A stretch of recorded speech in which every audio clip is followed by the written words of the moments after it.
Problema na rin sa maraming mga probinsya ang kakulangan sa supply ng tubig dahil sa El Nino. Kaya naghahanda na raw magsagawa ng cloud seeding ang Department of Agriculture para matulungan ang mga apektadong lugar.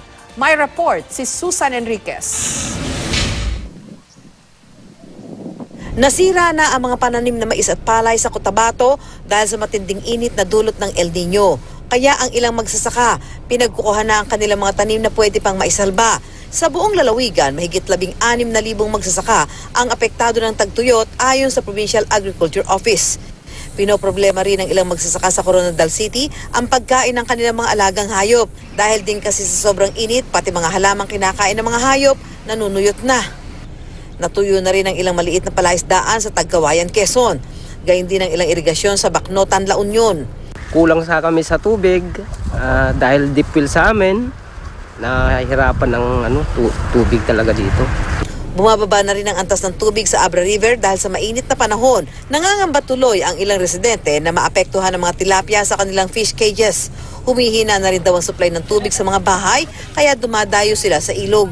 Mahina ang tubig kaya dito kami naglalaba, naliligo, naghuhugas. Sa tala ng NDRRMC, 21 munisipalidad ang apektado ng dry spell. Sa rehiyon ng Mimaropa, Zamboanga Peninsula at Soc-Sargen, kulang na kulang ang naranasang ulan sa mga lugar na ito. Sa Mimaropa at Soc-Sargen pa lang, aabot na sa mahigit 200 milyong piso ang naitalang halaga ng pinsala sa agrikultura. 4 na lugar na sa bansa ang nagdeklara ng state of calamity dahil sa dry spell. Cloud seeding ang isang nakikitang paraan ng Department of Agriculture para matulungan ang mga lugar na apektado ng El Nino.